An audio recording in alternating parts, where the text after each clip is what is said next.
এখনও মেসি বিশ্বসেরা। হাঁটুর বয়সী ফুটবলাররা এখনও সেই বয়স্ক মেসির কাছেই ধরাশায়ী। বয়স বাড়ে, ফুটবলার আসে আবার যায়, কিন্তু মেসি যুগ যেন ফুরোয় না। ইউরোপীয় ফুটবলে হয়তো মেসি যুগ শেষ হয়েছে, তবে মেসি তো ফুরোবার নয়। মেসির পারফরমেন্স এখনও বিশ্বসেরা। তিনি এখনও তার প্রাইমের মতোই বেস্ট ফর্মে আছেন। তার প্রতিটা পাস, ড্রিবলিং, গোল এখনও যেন শৈল্পিক জাদুর ছোঁয়া। তিনি ইন্টার মায়ামিতে গিয়েছিলেন তার ক্যারিয়ারটা সুন্দর ও চাপমুক্তভাবে শেষ করতে, কিন্তু সেখানেও তার অসাধারণ সব বিশ্বমানের গোল, যা অনেক প্লেয়ারের কাছে আজও অসাধ্যকে সাধন করার মতোই। বিশ্বকাপের আর বাকি অল্প কয়টা দিন। মেসি কি এই বিশ্বকাপে তার সেরাটা দেখাতে পারবেন? তিনি কি তার পারফরমেন্স দিয়ে আর্জেন্টিনাকে আবার বিশ্বকাপ এনে দিতে পারবেন?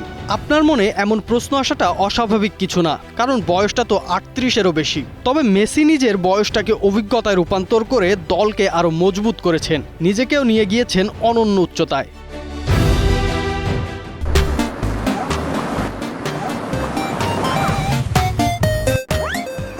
ইন্টার মায়ামির হয়ে মেসি দেখিয়ে চলেছেন বিশ্বমানের পারফরমেন্স।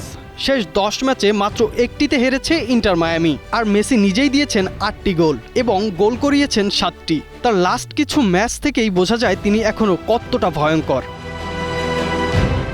আর এই ভয়ঙ্কর মেসি এখন বিশ্ব ফুটবলে সবচেয়ে বড় আলোচনার নাম। বয়স বাড়লেও তার খেলার ধার কমেনি একটুও, বরং আরও পরিণত, আরও ধারালো হয়েছে তার প্রতিটা মুভমেন্ট। ভক্তরা বলছেন মেসি শুধু একজন প্লেয়ার নয়, তিনি একটা জীবন্ত ফুটবল লেজেন্ড, যে এখনও মাঠে নামলে ম্যাচের ভাগ্য বদলে দিতে পারেন একাই।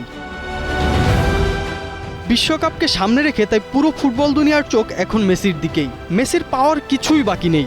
ফুটবল মেসিকে দিয়েছে তার প্রাপ্য সবই। তবুও ভক্তদের চাওয়া আবারও মেসির জাদুতে বিশ্ব দেখুক নতুন ইতিহাস।